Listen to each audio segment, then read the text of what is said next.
All right, good morning, everybody. This is Jeff J. Brown, China Rising Radio Sinoland in Shenzhen, just south of the Tropic of Cancer. And I am excited as a little boy in a science project, or whatever you want to call it, to have Peter Koenig on today. How are you doing, Peter? Fine, thank you very much, Jeff. Good to talk to you and good to have you be on your show. I tell you what, Peter, I have actually seen Peter's name around for years. I mean, he is well known in the alternative journalism and media. He is an economist. He's a water resources and environmental specialist. He has worked for over 30 years, mainly with the World Bank and the World Health Organization, and later also for the Swiss Development Cooperation, covering literally the entire planet: Africa, Middle East, Eastern Europe, and Central Asia, East and Southeast Asia, as well as Latin America. Peter lectures at universities in the U.S., Europe, and South America. He is also a geopolitical analyst and writes regularly for Global Research, ICH, RT, Sputnik, Press TV, the 21st Century, Telesur, the Vineyard of the Soccer Blog, and other internet sites, many of those that I look at every day. He is the author of Implosion, an economic thriller about war, environmental destruction, and corporate greed. Fiction based on 30 years of World Bank experience around the globe. He is a co-author of The World Order and Revolution, Essays from Resistance. Where are you today, Peter? Right now I'm in Lima, Peru. Wow. And so I'm in the northern hemisphere, and you're in the southern, almost the southern hemisphere, and I am in Asia, and you're in South America. Amazing. It's amazing. It's amazing. I'm in the southern hemisphere, and you're just barely in the northern, right? Yeah, that's right, because I'm just south of the Tropic of Cancer. So, well, listen, let's go ahead and get started. Your writing, I mean, your writings are full of anger. I mean, I thought I consider myself to be an angry guy, about the West. But I mean, your writings are really passionate about the terrible genocide the West has been and continues to perpetrate across the planet, all the invasions, occupations, wars, plunder, and the false flags conducted, to keep the whole horror show going. Yet, like me, you probably used to live and work in a very traditional lifestyle. In your case, working with the World Bank. Please tell our fans about your arc of awakening about Western racism, colonialism, and imperialism. Was it a long, slow process, or was there a singular or 2 to 3, defining experiences that caused you to have this epiphany about the West? Please share your evolution. Yeah, well, actually, I think it started already in my early years as a student. I grew up in peaceful, so-called peaceful Switzerland. When I noticed that actually all the evil was always coming from the East. What was that called, the behind the Iron Curtain? And so I started looking at this a little bit more. I was, of course, fortunately not alone. We already then had a little group of so-called lefties or red ones at the university, but that didn't detract us from anything. And then I was also suspicious during that time when we were looking at who actually defeated Hitler. It was not the conventional allies. It was Russia. Yeah. But nobody would ever talk about it. And when we were talking about that, and even I was trying to write about it, of course nobody published me. Then the people said you're crazy, and that's the way it still is today. This misinformation is just going on and on and on. And I got across, and you probably read that also, an excellent piece by by my good friend and compa Andrew Velchek. Yeah, About yeah, why the West can't stomach Russia. I yeah. mean, It was an when I excellent read article. this, did you read it too? Yeah, yeah, yeah. It's fantastic. When I read it, my anger and blood pressure probably went up to the. It is amazing. And then also at that time, at the same time as a student, we discovered that there were actually bookshops in East Germany that would give you the kind of literature that we were interested Oh, in. so because you could go to Berlin, is that right? Or how were you able to get in? Exactly. We You no, went. we didn't go there. I got the phone numbers. I think a phone a fax Oh, of a book dealer. of a Ah, book dealer, and I think he was ah, in East Berlin. So we called, and they would send us the books, and we would pay via the postal service, and it was ah. no big deal. But and that happened a couple of times, and then suddenly one shipment didn't arrive, and I said, "What's going on?" So I called them up and said, "Well, we shipped it." It came back and said, "Address not found," and they sent it back. So from that moment on, I knew that we were censored. That Of course. the postal office didn't want to forward anything that comes from the east. And probably this censoring was already then going on Oh, of throughout course. Europe, and of Yeah, course of it goes course. on as of this day, stronger than Yeah, ever. yeah. Unbelievable. So for you, your discovery about the dishonesty and the propaganda of the West happened back when you were a student. It happened much later for me. I was in my 50s.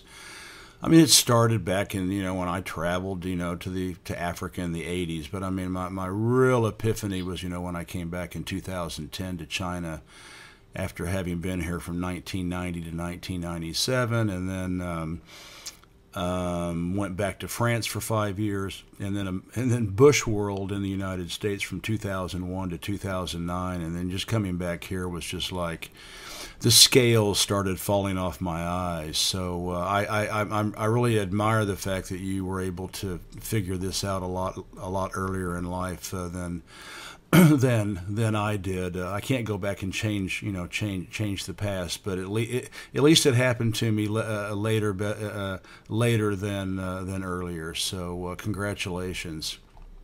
Oh no, there's nothing to congratulate. I was fortunate that I probably fell into a group of Yeah, people who were looking for the truth, or who were suspicious about what's happening. But yeah. then it happened actually in various stages. This was probably the first stage when I started seeing that things were not quite. Sorry. That's all right. That's the alarm for our interview, isn't it? We got an early start. No, it was a phone call coming in. Okay, sorry. That's Uh, okay. Sorry. I hope you can cut that out. Don't worry about it. We're human. Uh, Sorry. We're human. Okay. Now then, later, I was of course idealistic and wanted to do something for the world, for the poor part of the world, which was 90% or something like that. And with all idealism, naive, green, actually, I joined the World Bank fairly young. I was, I think, about 29, Wow. and wanting to do good for countries. And because I speak French, but I'm not French, I was a welcome asset, I would call it, to work in Francophone West Africa, because at that time the World Bank couldn't place any Frenchmen in Francophone West Africa because they hated them in Africa. Understand? Understandable. So, so there comes a Swiss who speaks French, and obviously, I had to work for West Africa, which was excellent. I mean, this was a great lesson.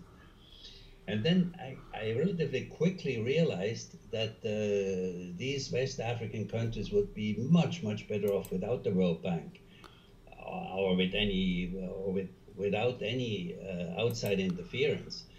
And I remember, as it was yesterday, I remember one staff meeting when I was saying so, naively perhaps. Staff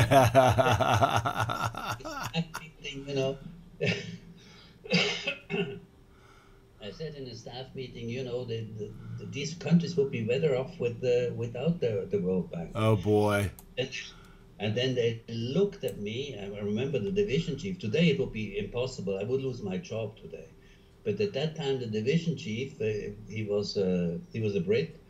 He looked at me and said, very astonished, you know, he probably has never heard that before. And then he said, you first have to learn before you make your judgments.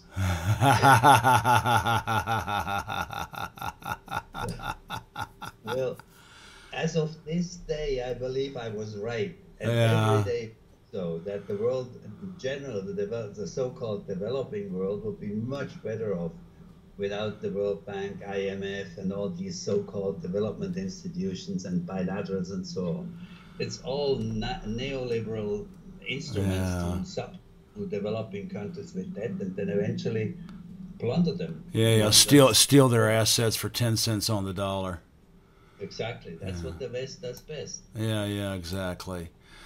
And then you mentioned, and this was probably the great and definitive awakening.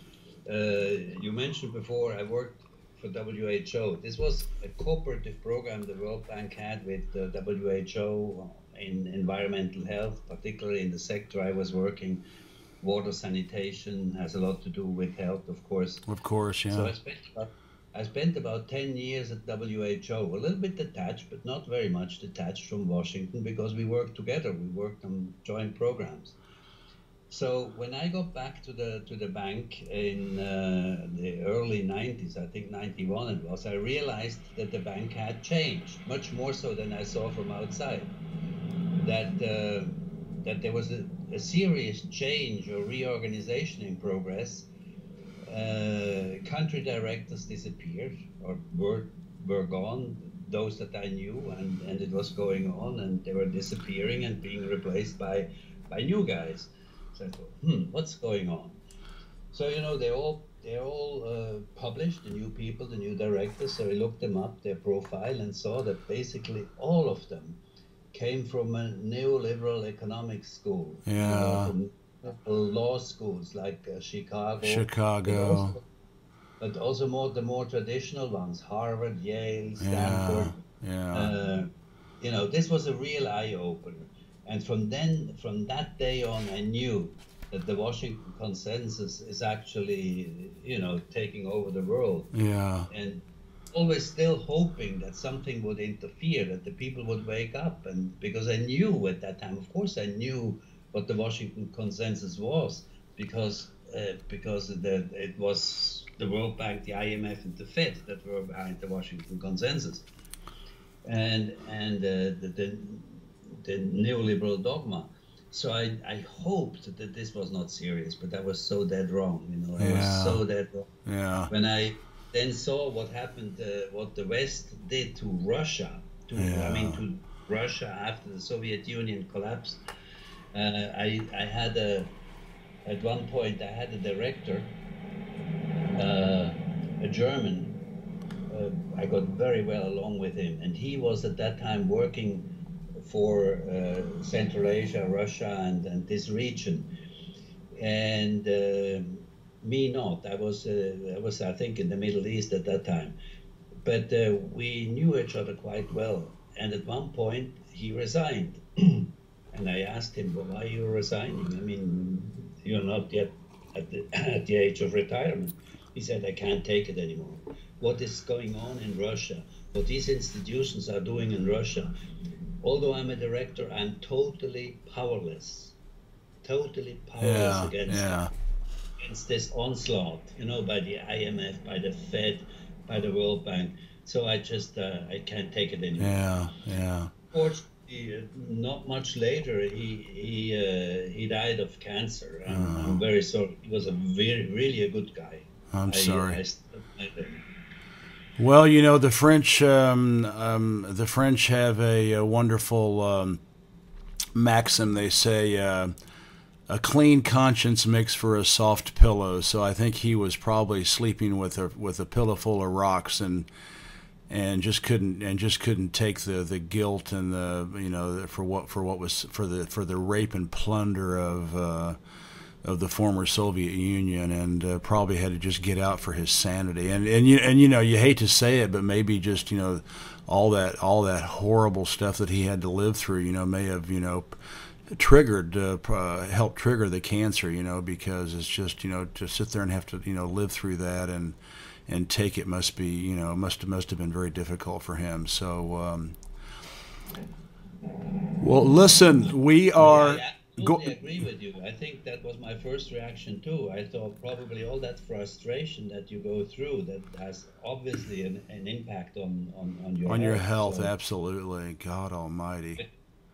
But I was a little bit in a similar situation when I realized that what do I do? Do I stay with the bank or do I leave? Where would I go? Do I go back? I had a small family and. Okay, then I realized, of course, the bank at that time had about 2 or 3 relatively small sectors, which was like a label, a label for doing good. And that was water and sanitation. Okay. And it was a little bit of environment, and it was also a little bit of education and of health. All of that at that time made possibly about 20 to 25% of the lending program. Okay. All the rest was structural adjustment stuff, of which, of course, nobody officially talked. And then I said, well, maybe I just stay and try to do my best in the sector that I'm working in, water and sanitation, and with the people, because they're people-based, and try to work with young people, so to show them a little bit a different angle from what they normally would learn by just being immersed in the World Bank. And that's what I did. And it was not bad. I think I had a little bit of impact. Of course, I don't know whether that lasted after I left, but at least at the time I thought it was not too bad. I helped prevent 2 or 3 privatizations of water projects. Bravo! And that alone already was a lot. Of course, and you never know what happens afterwards, because you don't stay long enough in a place or on a series of projects to be able to really thoroughly follow through. Yeah. But at least at that time, I think it was okay. And that's why I stayed. Well, they Upton Sinclair, the great socialist writer in the United States back in the 1920s, he wrote The Jungle, about the meatpacking industry in the United States, and he ran, I think, for senator or U.S. senator. And one of his famous sayings was, "It's hard to get a man to understand something when his paycheck depends on him not understanding it." Yeah, it is. So we all go through that. It's tough, and like you said, wife and children, and you got to pay bills, and it's we all end up having to compromise. It's just even with me teaching. So, all right. Well, listen, I told Peter, since he has been all over the world, that the name of this program is going to be Around the World with Peter Koenig. And so what we're going to do is we're going to start in Washington, D.C. and just move around, just I think going towards the east. And so the first stop is Washington, D.C. And you just wrote a great article on the Greenville Post suggesting Trump may really be trying to help his people with tariffs on Chinese steel and aluminum, thus helping weaken unfettered globalization. Do you think Trump was actually the deep state's choice, or did Hillary not cheat enough and Trump too much? And do you agree that Trump may be the best thing yet to help weaken America's global empire? Yes and yes. Okay. I think Trump was. I mean, yes, that Trump was the deep state's choice. Okay. From Okay. my All right. point. All right. And that has nothing to do with Hillary and neoliberal Democrats, I think. He was chosen because he was at that time the right person for the right job, for the agenda that they wanted to do. He was and still is a puppet, I would say. And, I mean, this may be a strong word, but he does. The strings are pulled behind his back, and he does what he has to do. It's the same with with Obama and Bush and Clinton and Bush and Reagan, and just go back and back and back and back. I mean, probably you could go back to McKinley and back to the 19th century. I mean, nothing's changed. Right, exactly.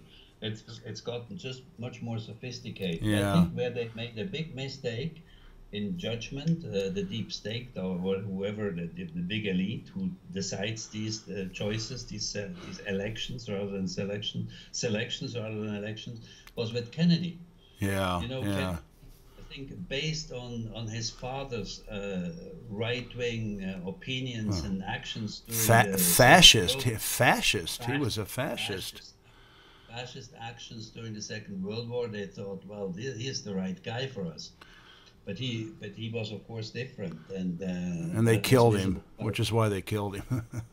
That's why they killed him. Yeah. He, for example, you imagine he wanted to make peace. He was in correspondence with Khrushchev at the time, and imagine if there would have been peace between the Soviet Union and the U.S. What that would have been in terms of lost benefits and profits for the war industry. Absolutely. No reason for a Cold War. The Cold War, of course, was nothing else but a farce, and so this was one of the reasons. Then, of course, it was very likely we would not have had Vietnam, at least not the way it turned out. Yeah, that was also would have been a slap in the profits of the war industry. And then he wanted to nationalize the Federal Reserve. Yeah. He was printing money. He was printing silver certificates when they killed him. Exactly. Maybe this was the chief reason. I don't know, but there are a number of reasons, and these I've come to conclude were the key reasons. And of course, getting the Federal Reserve out of private hands. They are now in Zionist hands, totally. And so is Wall Street. You could have imagined what that means for taking over the world with the dollar hedge on. It would have been just disastrous for this elite.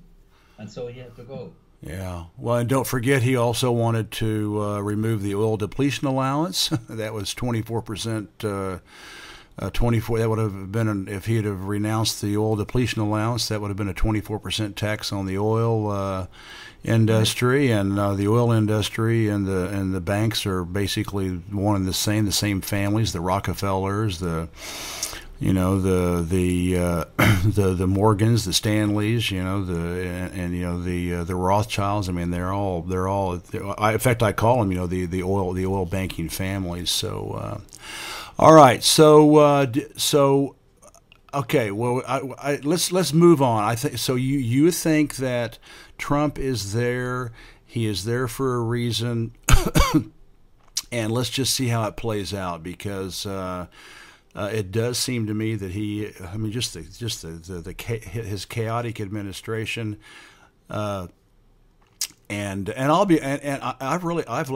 actually had friends who are very. I actually voted for the guy because I thought that he might actually. I mean, I knew Hillary was a war criminal, and I didn't have a chance to vote for Jill Stein in Oklahoma. There's no third-party candidates allowed there, and I thought, I'm not going to vote for someone who destroyed Libya. And so I voted for Trump, just thinking, well, maybe he'll shake things up. Well, he's shaking things up.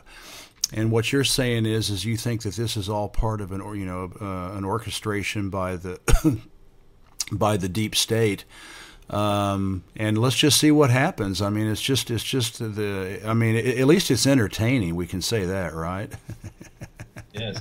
No, I really think, especially when he One of my theories, economic theories, is to salvage the world as it is now from globalization would be local production, Yeah. local market with local money, and so on. So when I realized that he is levying taxes on steel and aluminum and probably other products to follow, Oh yeah, for then sure. that he is actually going exactly in that direction to make America great again. Yeah, yeah. And, and this is I don't know, but it could actually work. And if it works, then he has probably done what he needs to do and what he was Hmm. elected for. And all the rest of the warmongering that goes on anyway. This is like a constant. It has been going on for the last 200 centuries, and why would it stop? It, it, Yeah, Western history. We can, some people say, well, Western history started with Alexander the Great and his foreign policy, raping and plundering half of Asia and Egypt. So yes, yes, nothing's changed for 2,500 years. absolutely. So this is just normal. But if he actually pulls that off, then he has at least made America great again. Of Yeah, course, he can do that within not even within 8 years. yeah, It is just be a beginning. I've had uh, many arguments with people, also with economists. What would it take to bring all these outsourced industries back? In order to really bring labor back and bring a real economy back to the yeah. United States. Good paying At jobs.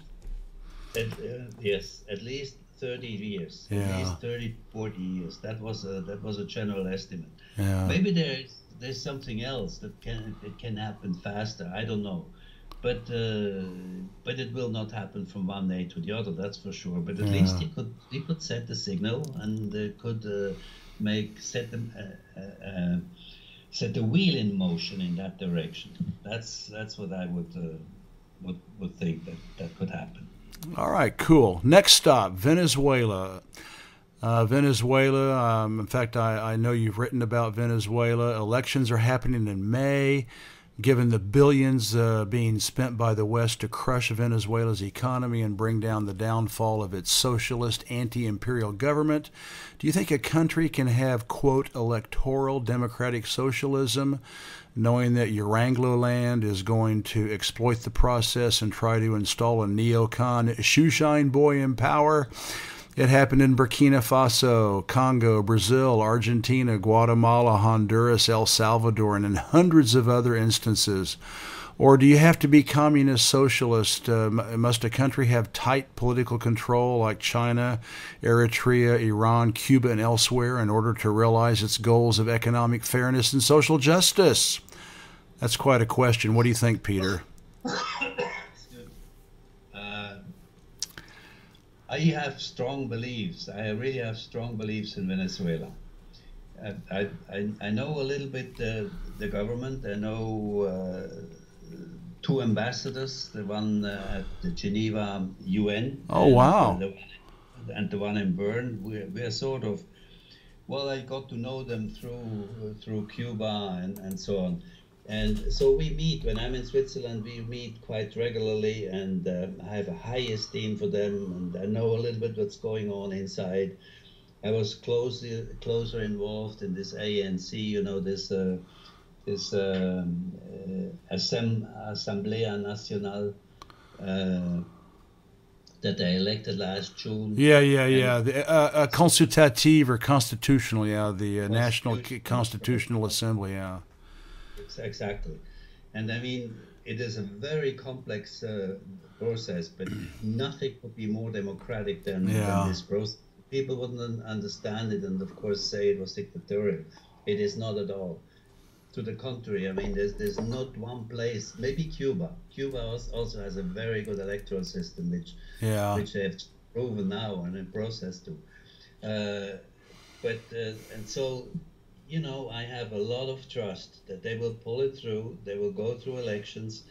Of course, I mean, if Trump interferes militarily, or if, for example, there would be an invasion from Colombia, that would be a different story. That would be a civil war, and maybe that's what they want. But other than that, I think there's a fair chance that they will pull it through. They're really honest enough to do so, and I think this is going to happen very democratically, as it has in the past. Well, I know that the Jimmy Carter Institute and other international organizations say that Venezuela has one of the most transparent, open electoral systems in the world. I mean, they say it's one of the best. Absolutely, and so does Chomsky. Yeah. You know, they do actually see through and understand it. Now, there's another faction which nobody or not many people know about it or talk about it, is that Colombia has made about 3 years ago or 4 years ago an agreement with NATO. Can you imagine what that has NATO to do? So NATO has already troops in, I don't know how many, has already troops in Colombia. Yes. Well, and of course you can start imagining all sorts of scenarios. Colombia is very strategically placed. It's maybe one, along with Peru, one of the most strategic places in Latin America, because it's easily into Brazil, into Venezuela, into Peru, into Ecuador, Panama. Right, into Central America. Once you're in Panama, so once you have your troops, U.S. but mostly U.S. troops set up in a country, and for example in Peru there are already 3, if not 4, U.S. bases, army bases, and the people don't know about it. If I tell them and talk about it, you might say, are you nuts? No, we don't know. And that's the way it is. You know, once they're in, you can't get them out. That's one of the famous sayings of Galeano before he died. He says, once you have the gringos in a country, you can't get rid of them. Yeah. And that's what's maybe the plan. And if they would invade Venezuela, that would be a different story. But I really hope not. And I think a lot of power is in trust and in hoping that good will happen rather than bad. Well, Colombia is a CIA narco state. I mean, a narcotic state. I mean, it's just an American lapdog, and they're up to no good with Venezuela and Bolivia and Ecuador and all the other members of ALBA, the socialist countries. And you mentioned Colombia. I mean, they're not far from all those socialist islands, right off the coast of South America too. So in the Caribbean, yeah. One more question, Peter, about Venezuela. This just blows me away. Venezuela's creation of its own blockchain currency, the petro, backed by the value of the country's vast oil reserves. This is an incredibly exciting development. They actually got $5 billion in subscriptions from something like 126 countries around the world. Do you think the Venezuelan petro has long-term potential? And second follow-up question, is there anything the West can do to sabotage it? Well, first question, I think definitely it has long-term potential. Already the concept, I don't know whether all these other countries that are oil-producing countries would adopt the same type of petro. They could, because it's based on the value of petrol, and the value of petrol is of course part of the stock exchange. Yeah. And therefore it could very well be. And I understand that Maduro has already suggested to OPEC that they may exactly. Yeah. Alternative currency. If that should happen, and the indication of more than 120 countries having bought into the petro, excuse me, more than 120 countries having bought into the petro means that there is a high demand and an interest in an alternative to the dollar. Yeah. And the fact that it is a blockchain currency, it's not the speculative kind that through other blockchain currencies. Yeah, like Bitcoin and all these Ethereum and all those. Exactly. So it's much more serious. It's state controlled, and will stay and asset backed. And asset backed, whereas all the others are basically the same as the dollar. They're fiat money, yeah, exactly. highly speculative, and lend themselves to money washing, laundering, and all sorts of criminal activities. Not the petro.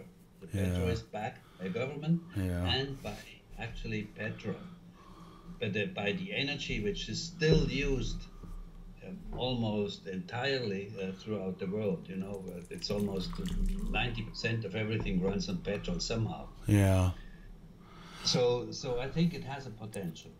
And together, and another thing which people don't talk about it much, at least, is that Venezuela has also, in the last 2 years, made contracts with China in yuan. Yeah.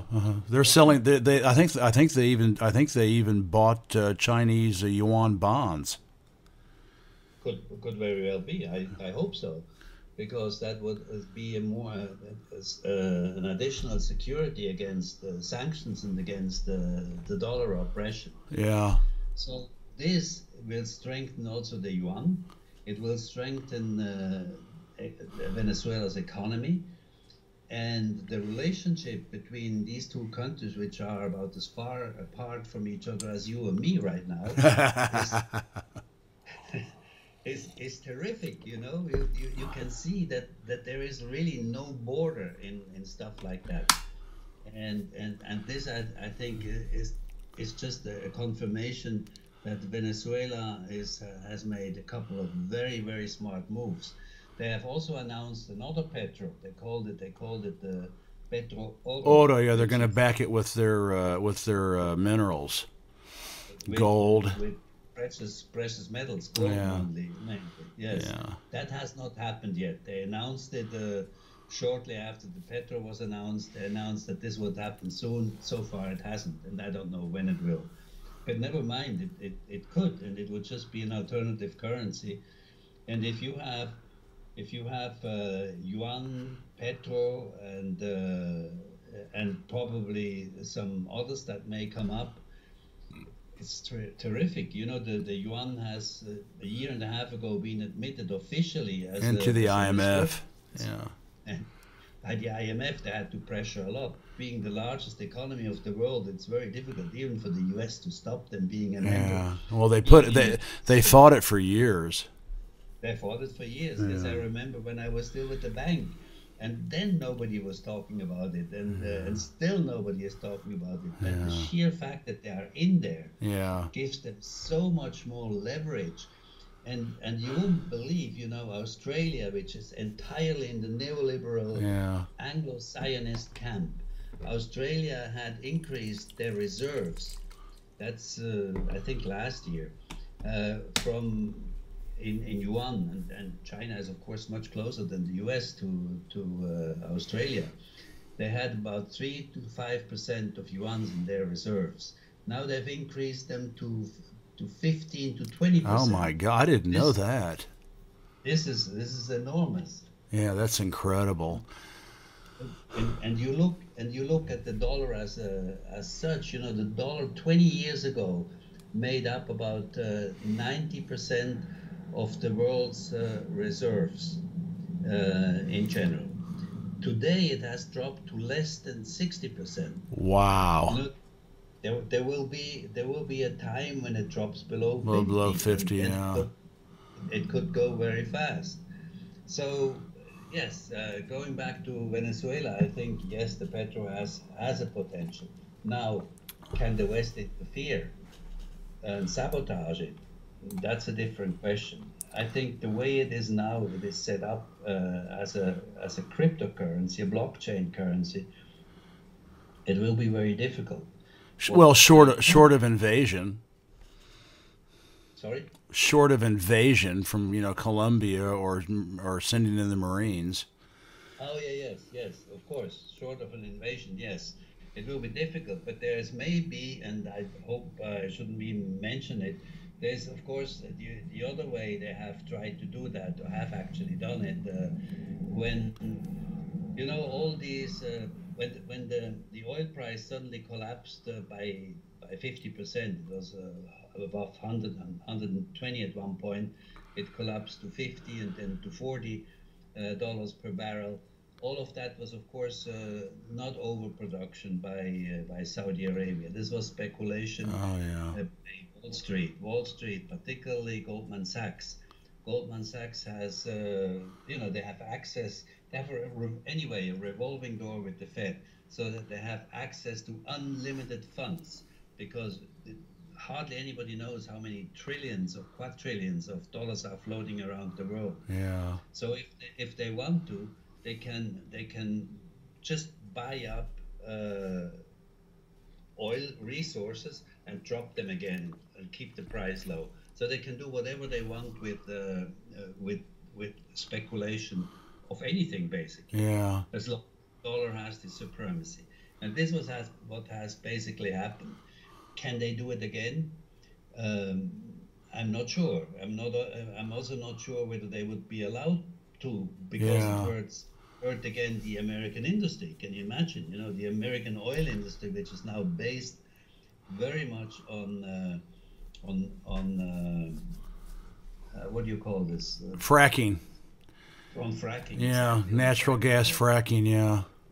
So there may be a limit to it, but this is my only little fear. And of course, the invasion. That's a different story. But other than that, I think this was a terrific move. Yeah. Actually, I took the liberty to send the Venezuelans an email congratulating. I think this is so terrific. Yeah.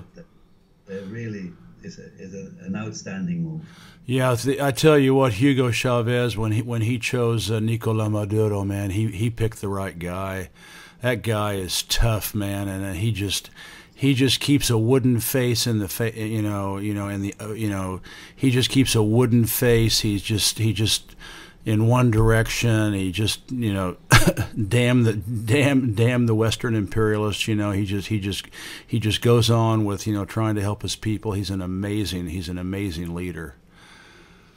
He is an amazing leader, and also, of course, what you imagine the risk he takes. Oh, yeah. He knows exactly who has been killed for similar actions around the world. Gaddafi and hundreds of leaders. Hundreds. Yes. Yeah. So he knows the risk he takes. Nevertheless, he has taken it, and he is doing it all in good faith and for the people. He is a great guy. I have a lot of admiration for him. Well, I do too.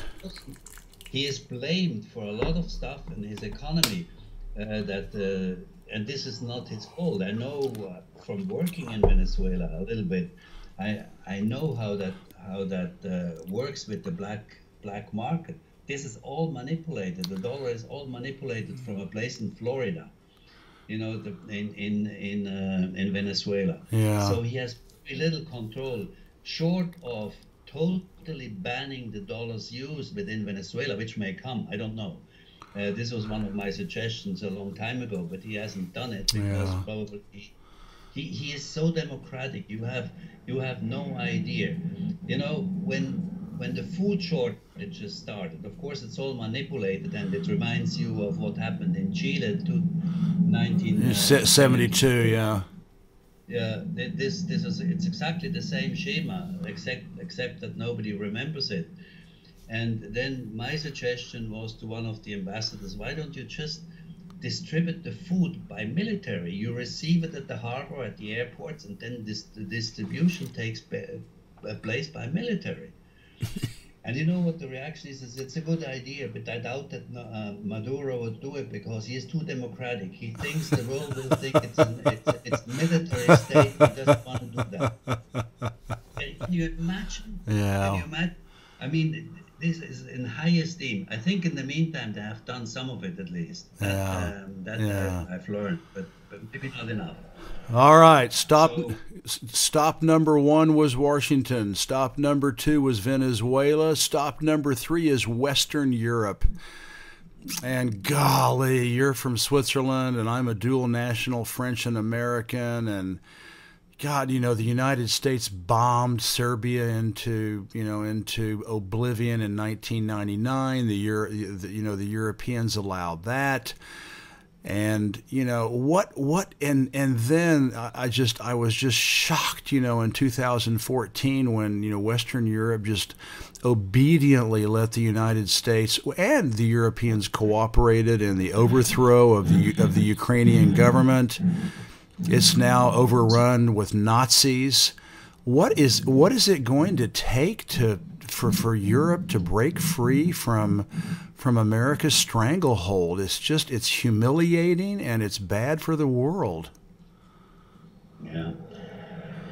Yes, I mean this is something also. Maybe this was my third or fourth awakening when I realized that shortly before returning, I lived in Washington D.C. until the middle of 2011, and then I returned to Switzerland, which probably was a mistake. But I couldn't stand Washington anymore. I really couldn't, and this was stronger than me. But then I realized also that Europe is totally a vassal country. Yeah. It's a lapdog. It's a lapdog.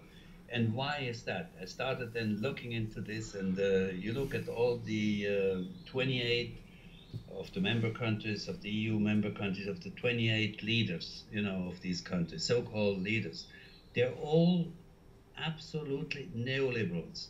And it is logically impossible that they are elected democratically in each country neoliberals. Yeah. It's not possible. So you look a little bit at the electoral system, and I came to the conclusion, and I think this can almost be proven today, that I'm sorry for this noise. I don't know what kind of maneuvers is going on here. So it's terrible. Do you hear it? Yeah. It's jets. It's jets. They're overflying the city. It's horrible. But anyway, then I realized that there's not one single election these days, not in Europe, not in South America, and hardly in Asia, except for Russia and China probably, that is not totally controlled by the CIA or by the US Secret Service. Yeah. And Google, this is the latest now, to manipulate elections through Google. And Facebook. Yeah, and Facebook, yes. So all of these leaders, and the latest election in Germany was actually, for me, the proof that it is all fake. Yeah. And what happened in Germany? The Germans, they were not able to form a government. As of this point, they're not able to form a government. And the socialists then said officially, the Social Democrats said officially, Schulz, never again will I enter into a grand coalition with the right-wing CDU, CSU of Merkel. That has harmed us very much, and in fact they have lost more than 10%. The Social Democratic Party. Yeah. So we'll never do that again. We go into the opposition. And then I laughed and said, let's wait and see, because there's somebody else. There's somebody else who makes that decision, not you. And he probably knew that already then. Then he was called to behind closed doors to discuss this with Steinmeier, the so-called, the figurehead president of Germany. Yeah. And he came out and said, well, we have to reconsider and so on. And it went on and on and on. And now they had elections on March 3, because the Social Democratic Party, every member has to vote if they have to go into a coalition with another party. And so they voted, and what happened, the polls just before that, how much can you believe the polls these days anyway? They came up with about the 51% lead for the Grand Coalition. That was 2 days before. Now the final result is 66%. What they discovered afterwards is that, for example, I've seen that has been circulating here in Europe, a Twitter by one of the young socialists who has said, "I'm voting, of course, against, but I know, of course, also that in the headquarters the result is already known as 66%. Oh my gosh! That he wrote 10 days before the elections. My gosh! Yeah. And now there is a movement within the Social Democrats that do not accept the result. And I've seen another little video the other day, an appeal to all the lawyers that they will appeal the result. I don't know where it stands right now. It's still very young. But there's a possibility that there is an internal revolt. Oh Whether my they will win gosh! or not, I don't know. But this shows, if this happens in Germany, the lead country in Europe, how would it not happen in France, Italy, and everywhere else you call it? So this is really, really shameful.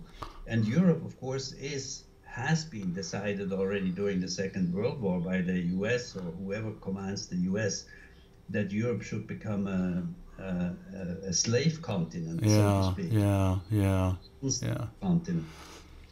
Weakened by whatever you can. And one of the weapons, that's why I wrote also a couple of articles about that the refugees are being weaponized. They're being infiltrated into Europe at the worst time every year, in the fall, when it rains, when it's cold, when it's difficult to absorb them, so that they create havoc. Yeah. And the more educated one, like the Syrians or Iraqis or even some of the Libyans, they work for less money. They take the jobs of Germans or of Frenchmen and so on. So they create really unrest. And of course, it's their right. They have been destroyed. They have been destroyed by Europe, basically by the West, by the US, by NATO, and by Europe, by the European individual armies, especially the French and the Germans. So the closest place where they can come to try to make a living is Europe, and so that's logical. In Turkey, I've seen in Turkey they have very modern refugee camps. I don't know whether you've seen photographs of them. I've seen photographs of them. Very modern. They cost probably hundreds of millions of dollars, all financed by the US. So they can absorb between 4 and 5 million refugees. And that's actually what happened. And then when Washington gives the signal, Erdogan releases them to Europe so that they come in floods. Very difficult to absorb. It's all part of the plan. I think they're doing this in order to just literally beat Germany's and France and Italy's stronger unions, labor. I think they're doing it just to just destroy the labor movement in Western Europe. Just say, oh well, we've got these immigrants. They'll work for $5 an hour with no benefits. What are you going to do about it? And so the unions have to just keep making concessions and keep making. That's what they did in the United States. They brought in 10, 15 million Latin Americans and used them to just literally basically turn the unions into straw men, and I think that's what they're going to do. I think that's what they're doing in Western Europe with all the refugees. Oh yeah, it's already happening. I mean, unionism, as we knew it in the 60s and even early 70s, doesn't exist anymore in Europe. Yeah. It's close. In US, it doesn't exist basically. It's Yeah. sham. And Absolutely. in Europe, we are getting close to it. And what happens in Europe is actually, we call it, it's Gladio 2. Yeah, exactly. The Gladio art. Of any leftist movements, and the tools to bring it there are pretty much the same as Gladio 1. Yeah, the false flags. All the false flags and the violence and the assassinations and the bombs and all that, and now they're backing it up, which are actually still going on. All these false flags, and now they're bringing in waves of immigrants to destroy the destroy the labor movement and as you said, turn Western Europe into the elites, the Western elites. Slave state, basically reduce Western Europe down to the status of Eastern Europe. Probably, yes. Exactly. All right, go ahead, Peter. No, that's it.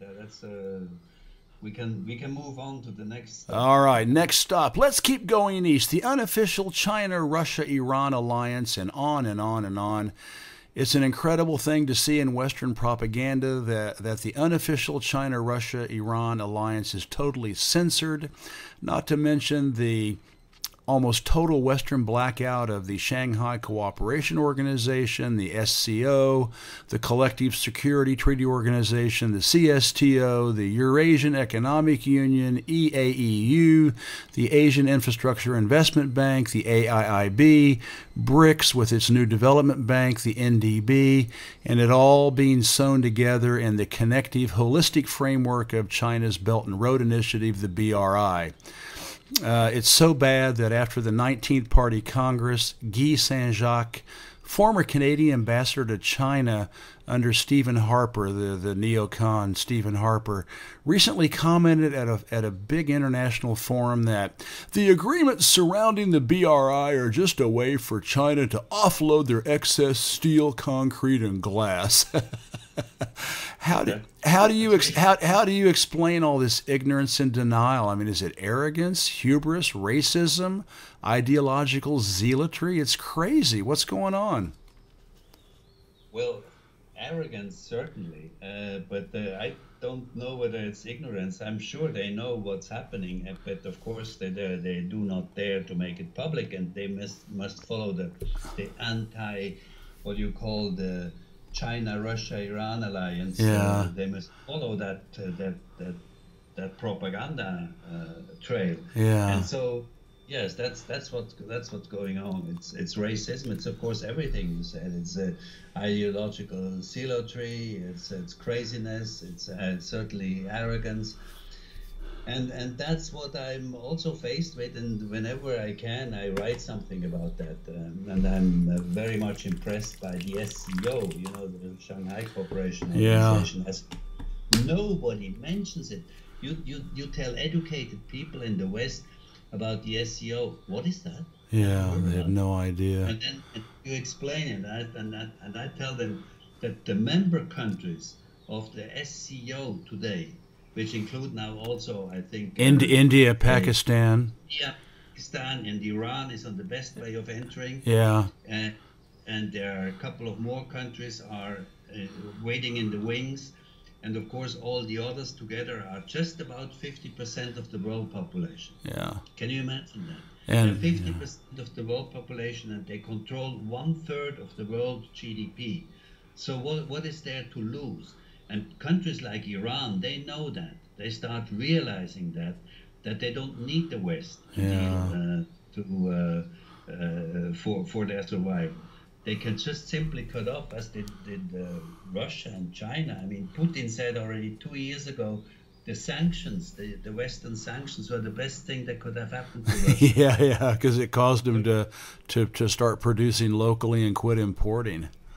Exactly. And Russia in the last 2 years, and this is amazing, is that by far the largest wheat exporter Yeah, yeah, in the world. yeah, I think about 50% I've read recently, whether this is exaggerated or not, doesn't matter, but it's a large amount of wheat which is consumed, Russian wheat, which is consumed around the globe.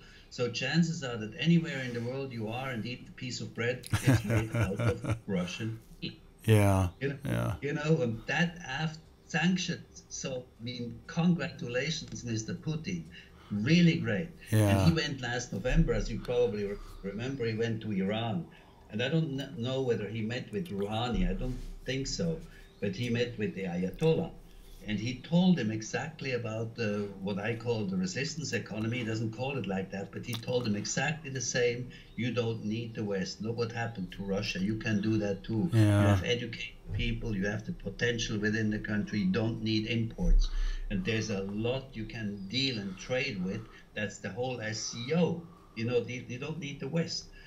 And you can cut off and adopt other types of money. For example, I've also suggested to the Iranians to go to some sort of a similar currency, yeah. like Blockchain, like the petro. blockchain, a government-controlled blockchain. Yeah, So all of this is going on that makes me believe, and I think I've also said many times, and I tell every young person who asks me, I say, forget the West.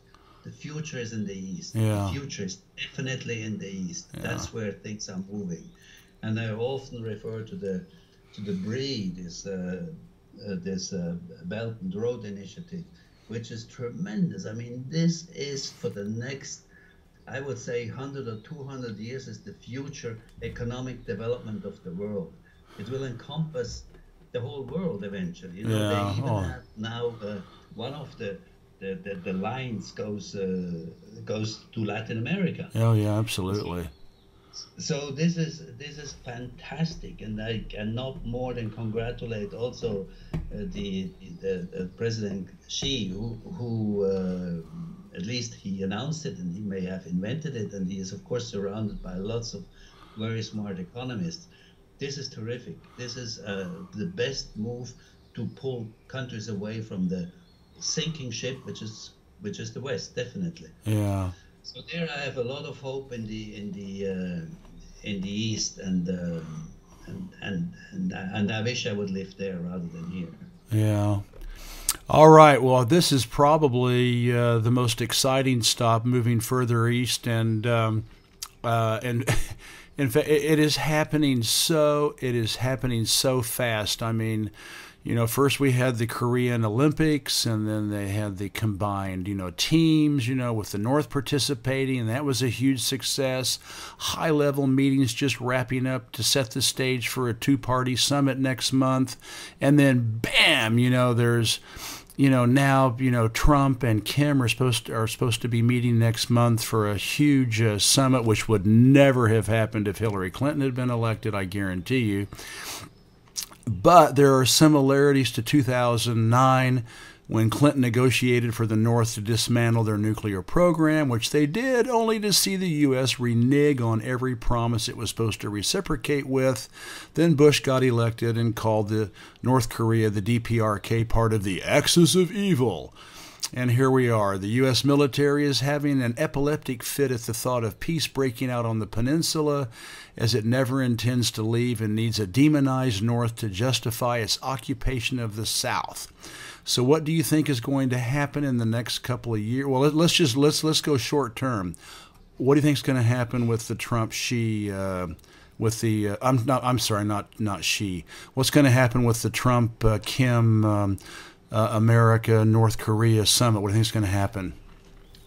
Yeah, that's of course a very good question, a very heavy question, because I was also thinking immediately when I heard that Trump now finally agrees to meet with Kim. I was thinking of what you mentioned, the Bush thing, the Bush 2009 when he promised them that the U.S. will not interfere anymore and denuclearization, and North Korea actually followed suit, and then we all know what happened. And now the conditions, there sometimes conflicting information coming through on what the conditions are for this meeting. between Kim and Trump. And what I've read, I think yesterday, and I don't remember where, that actually Kim would agree to denuclearize, not even insisting that that South Korea, Japan, and the US would stop their maneuvers. He would understand that this has to go on. This, of course, is, if this is true, this is an enormous giveaway. I hope it's not true, because this is something that he should really insist on, that these maneuvers, which are life-threatening and much more, of course, yeah, that this should stop. But anyway, the fact that they meet, and it could happen that they have that they come to an agreement. But even if they come to an agreement, that doesn't mean yet that it is a peace agreement, because, you know, DPRK still is under an armistice agreement. They don't have a peace agreement. Yeah, there's no treaty. They're still at war. Exactly, they're still at war officially. And so this is, of course, also a very strong point that people don't even realize, that Kim says, you know, they can invite me anytime. We're not even at peace.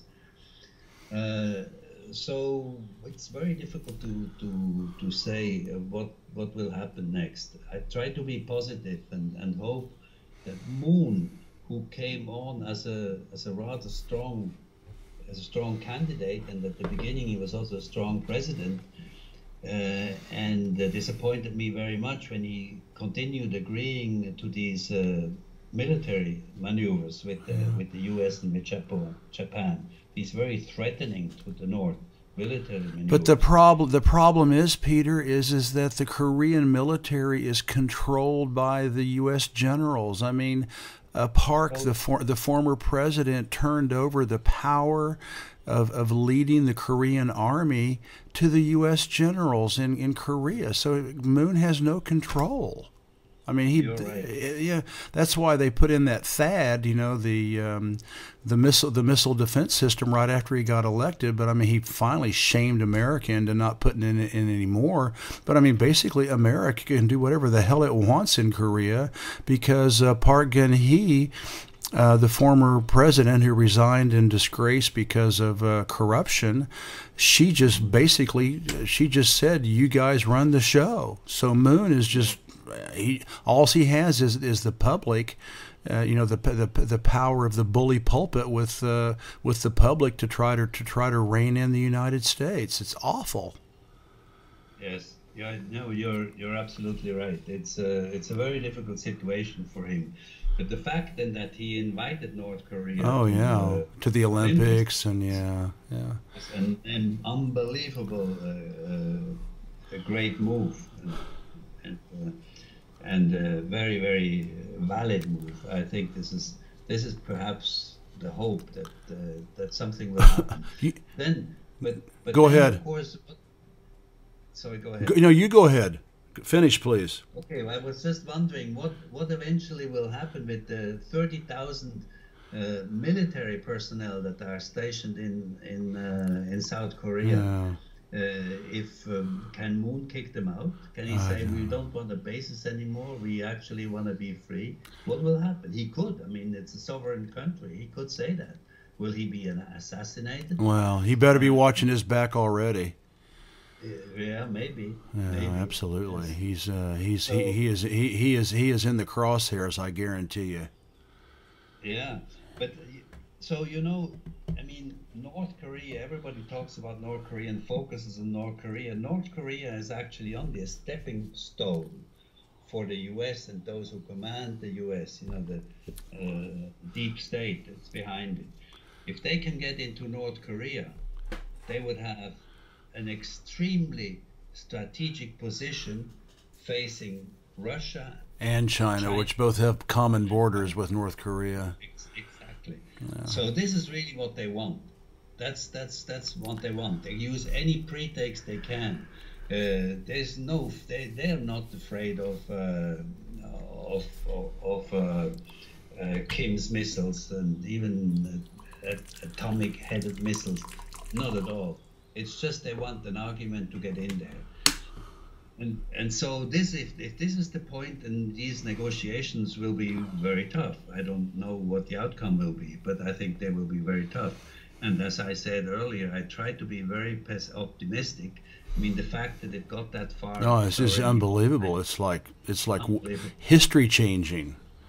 Yes. It's just unreal. I think, I'm just wildly speculating, Peter. I have no idea. But I'm wondering if maybe, they've already floated the idea about a rail line from Seoul to Pyongyang and to tie into the Trans-Siberian railway network as a symbolic way and as a commercial and economic way to because South Korea. Think what would happen to South Korea's economy if it could start shipping kilometers of train tracks to Western Europe, with all their goods and products. So I think that not to mention North Korea with all of its minerals and precious metals and rare earth metals. That to me that would be the ultimate goal, would be to try to get South Korea and North Korea tied together into the Belt and Road Initiative. That would be a game changer. Absolutely. Actually, this idea that you just mentioned was already, I've heard and read about it as being an idea to the Belt and Road Initiative. Yeah. And this would be terrific. Will it go through? You mentioned also earlier on when we talked about the SCO and the various institutions they have. There is the AIIB, the Asian Infrastructure and Investment Bank, which is supposed to replace eventually the World Bank and the IMF. I think this is an enormous potential. This bank, because it is entirely funded by China, and it follows. I follow them a little bit. Coming from the World Bank, I have of course a big interest in what is going on as an alternative. And what they are doing is going exactly into this direction. I have the impression they will be key in the funding of the One Belt initiative. Yeah, absolutely. And that probably, since it is in a way a state-owned bank, nobody makes the interest rates. They can interest rates absolutely the way they should be, namely according to the economy, according to what is needed for the economy to grow and to prosper, which is of course the case in the West. In the West, the capitalists have to profit and not the economy of local countries nor the laborers. But this is an enormous potential. And I hope that this will actually explode to much more than what it is right now. Not to mention that China's sitting on $1 trillion $1 trillion US dollars that they can put into the Asian Infrastructure Investment Bank to loan to all these countries around the world. Absolutely. You just said it. It's actually 2 trillions. Altogether about 3 trillions. Oh yeah, no, that's right. Yeah, that's right. 3 trillion. That's right. I'm sorry. You're right. 3 trillion. No, 3 trillion is all together. Yeah. 2 trillions is US dollar denominated securities. So, and I know that China wants to divest and get rid of them. What better avenue? You just mentioned it. Than to give to loan it to the AIB. Yes. All right. Listen, the final stop. Go ahead, Peter. No, I just wanted to add that this may be as a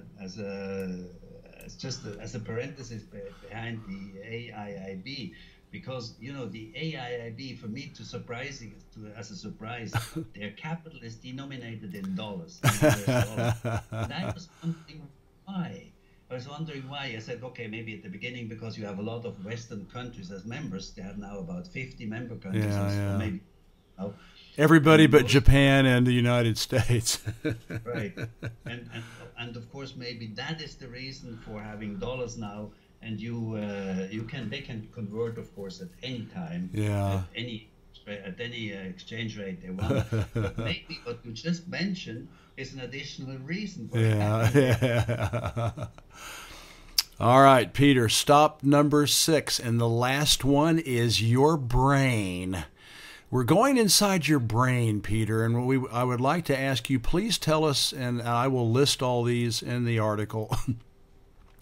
Please tell us what are the 5 or so sites that you refer to each day, and tell us 5 books that you read that we should all take a look at that we've maybe never heard of. Oh, well,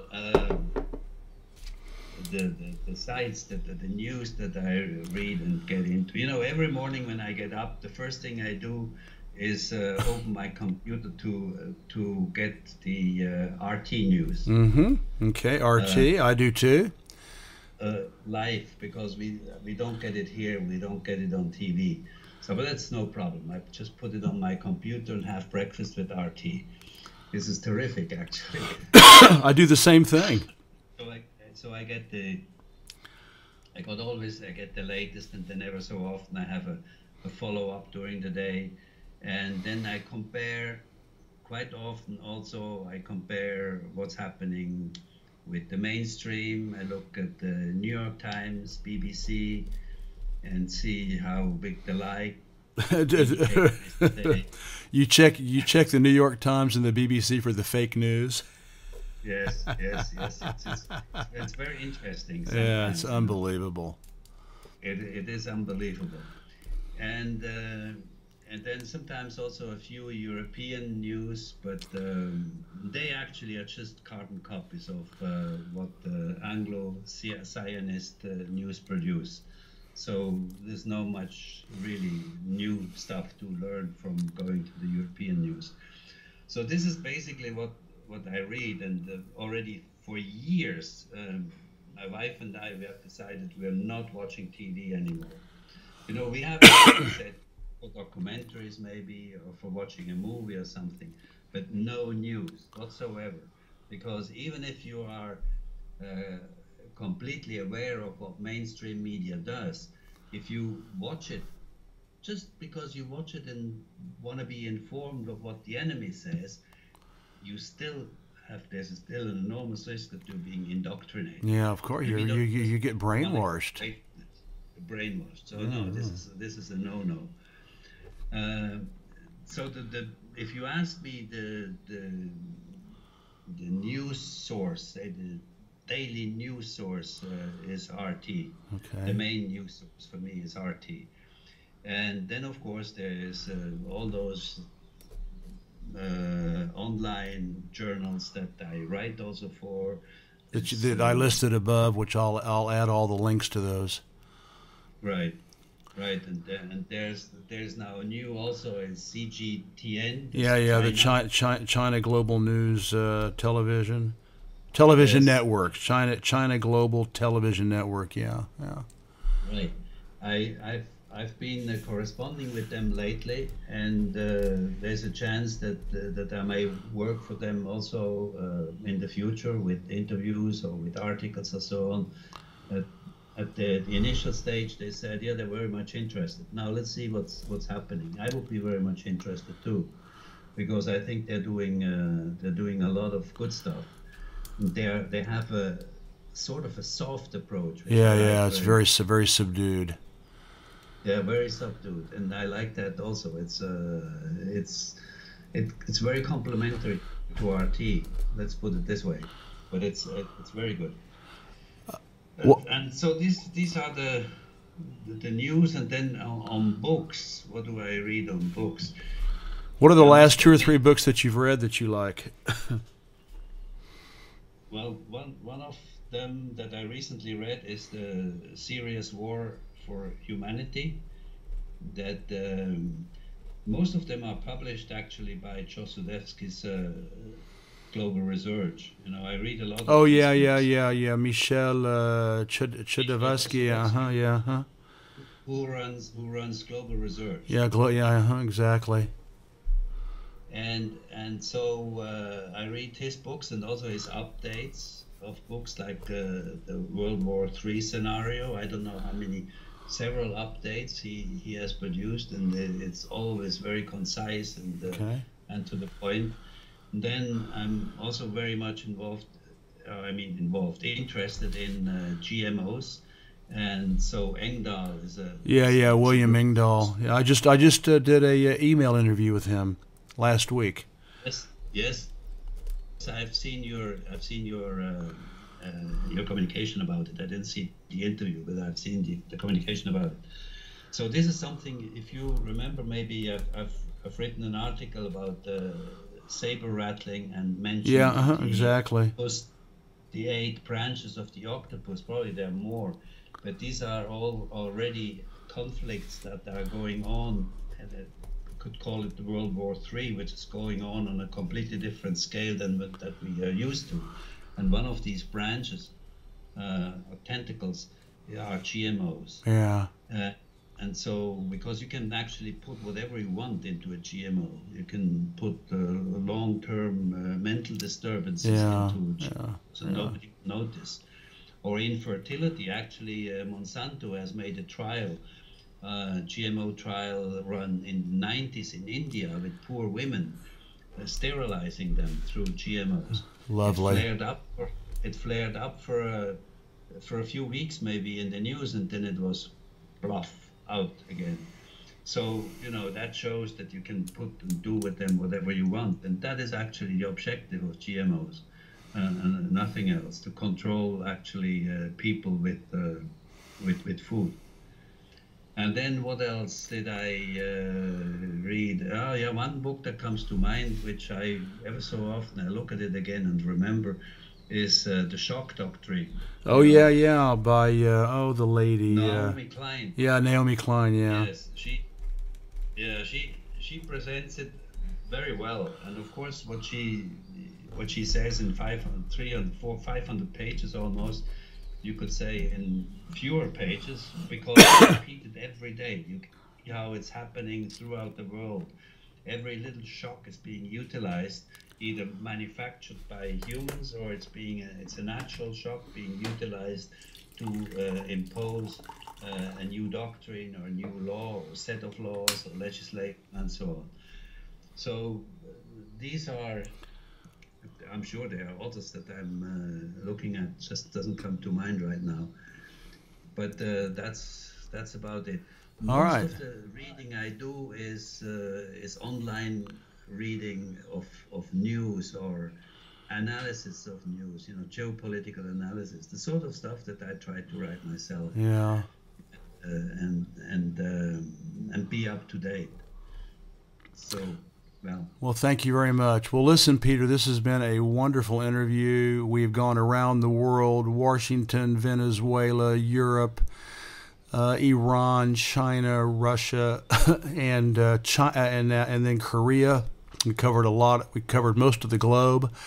And I will post your saber rattling. I'll post these articles that I've read. I'll list all your websites that you write for.